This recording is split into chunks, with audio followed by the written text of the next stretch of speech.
Hey, salut à tous, c'est les Forestcraft. Moi c'est Alexis et Robin et on se retrouve pour une nouvelle vidéo. On se retrouve donc à Chamonix, au bord du Mont Blanc. Donc on est en voyage avec les éco-délégués de notre lycée. Donc voilà, nous avons voulu participer à ce voyage à titre éco-responsable. Donc on est parti 4 jours à Chamonix où on va faire des randos et l'observation animalière. Tout ça pour nous sensibiliser et pour en apprendre plus sur le tourisme et l'impact de l'homme sur la nature en montagne. Donc nous on tenait à vous retranscrire ça par vidéo parce que c'est vraiment important de diffuser ces connaissances, parce que vous allez voir au sein de ce film que vraiment faut s'inquiéter. Donc voilà, on va rencontrer des grands spécialistes.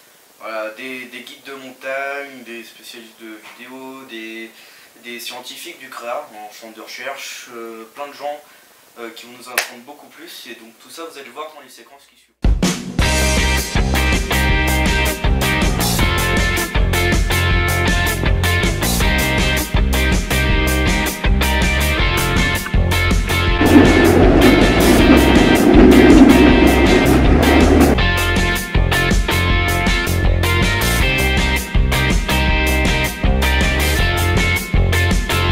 Donc là on se trouve à la gare du Montanvert. Donc c'est la gare en fait qui permet de monter les touristes à la mer de glace et notamment à la grotte de glace. Ce chemin de fer de 5,1 km a été inauguré en 1909 et relie donc, la ville de Chamonix à une altitude de 1042 mètres à Montanvert, donc qui culmine à 1913 mètres. Comme avant on ne se préoccupait pas trop de l'environnement, ça n'a pas trop posé de problème. Mais c'est vrai que donc on a dû dynamiter la montagne afin de creuser les tunnels.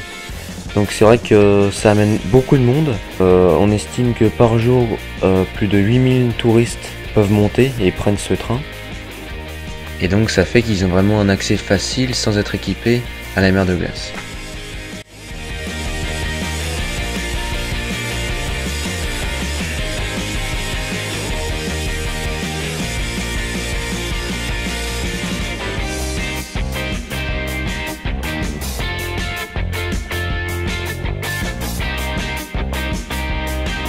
C'est vrai qu'on se rend bien compte en descendant donc vers la mer de glace, toutes les installations qui ont été faites, donc notamment les téléphériques, tout le système d'escalier, tout ça qui ont été construites. Il y a aussi tout le courant électrique qui passe. Donc c'est vrai qu'on est à la base on est quand même dans un milieu naturel, donc on est dans un endroit très fragile, et c'est vrai que de voir ça ici, ça c'est vraiment étonnant. C'est qu'il y a des périodes glaciaires et des périodes interglaciaires. Là à l'heure actuelle on est dans une période interglaciaire, donc on est en période de réchauffement. Donc c'est un réchauffement qui est normal. Et dessus s'ajoute le réchauffement climatique dû à l'homme. Et donc c'est les Français qui ont sorti la glace, ça s'appelle la carotte de Vostok. C'est celle qui fait 800 ans. On a réussi à aller jusqu'à 800 000 ans. C'est fabuleux, hein. C'est de retracer la composition de l'atmosphère il y a 800 000 ans. Moi, je crois qu'ils avaient vu l'explosion nucléaire qu'il y avait eu dans la glace, je l'ai retrouvé. On retrouve d'ailleurs tout à fait les traces de radioactivité dans les glaces.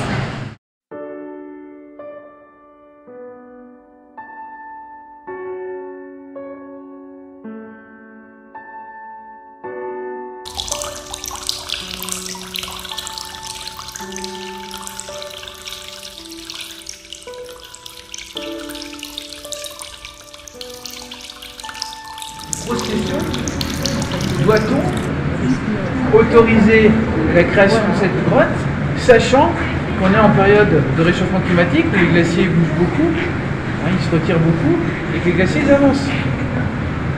S'il y a un grave accident, si tout d'un coup ça se met à tout bouger et à s'effondrer avec des gens à l'intérieur, c'est la responsabilité du maire. Voilà, question, les glaciers fondent, est-ce que c'est bien de creuser des galeries qui vont faire rentrer de l'air chaud?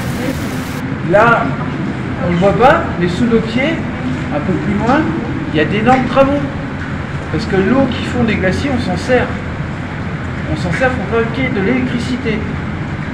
Et alors, quand on part de Chamonix, qu'on va dans la plaine des Bois, il y a la station des Bois, la station d'hydroélectricité, qui chaque année produit autant d'électricité que pourrait en consommer la ville d'Annecy. Ça permettrait d'alimenter 50 à 55 000 personnes, juste avec la force de l'eau.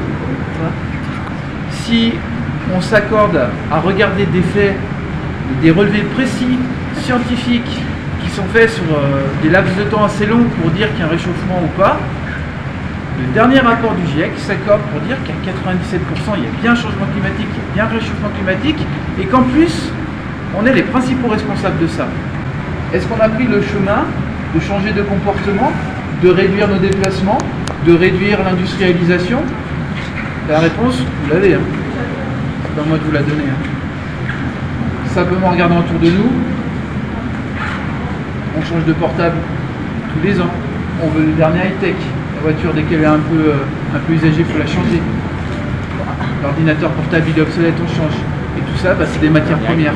Il faut les transformer. Et pour les transformer, on est de plus en plus nombreux, donc mais seulement voilà, on a nos habitudes, on veut notre petit confort, on veut pouvoir voyager, on veut pouvoir rouler pour se rouler en voiture pour aller travailler, pour pouvoir vivre. On est tous acteurs. C'est dire voilà, on apporte tous une petite pierre à l'édifice par rapport au changement climatique.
C'est le centre de recherche sur les écosystèmes aquatiques et c'est une association qui est installée à Chamonix depuis 1996, donc en fait on 20 ans cette année, comme Bac Lycée je crois.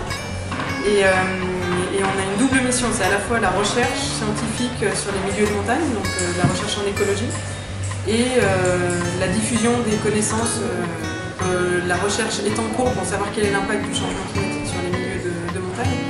Et la recherche est même en cours pour quantifier exactement le changement climatique lui-même. Comme j'expliquais, est-ce que c'est un changement uniforme? Chaque année, la température augmente de 0,1 degré par exemple. Donc c'est certainement pas ça. On a des années beaucoup plus chaudes, des années beaucoup plus froides. Et puis on a des saisons qui sont... Enfin, ça varie de saison, le réchauffement climatique n'est pas le même en fonction de la saison.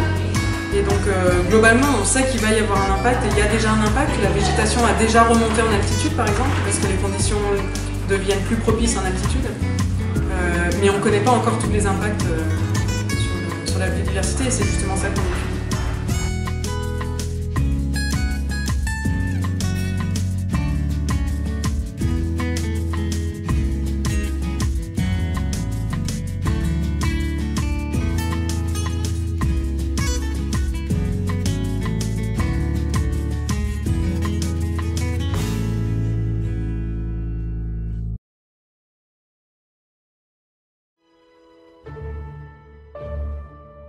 À travers la rencontre de ces différents scientifiques, nous nous sommes donc rendus compte que localement, en l'occurrence à Chamonix, des changements étaient visibles. Disparition de la mer de glace, disparition de certaines espèces ou remontée de celles-ci pour trouver un climat plus propice à leur vie. La Terre est malade, et nous en sommes conscients. Le pire étant que nous, les hommes, sommes les auteurs de cela. Vous, habitants de cette planète, voudriez-vous laisser un tas de déchets à vos descendants? Aimeriez-vous que toutes les merveilles de la nature disparaissent? Chacun de nous, au moins une fois, s'est retrouvé émerveillé devant la beauté de la nature. Nos enfants verront-ils ce que nous avons vu? Imaginez-vous un monde sans aucune forme animale. Plus de chants d'oiseaux qui égayent nos journées, plus de fleurs à contempler. Un monde de béton prend place à celui autrefois vert. Je doute que l'homme ne puisse continuer à vivre dans le nouveau monde que nous sommes en train de bâtir. Il est le prochain sur la liste des espèces disparues. Pourquoi continuer à s'autodétruire alors que nous possédons une intelligence si développée? Ensemble, nous pouvons parvenir en se battant à modifier le destin de l'homme. Il n'est pas encore trop tard.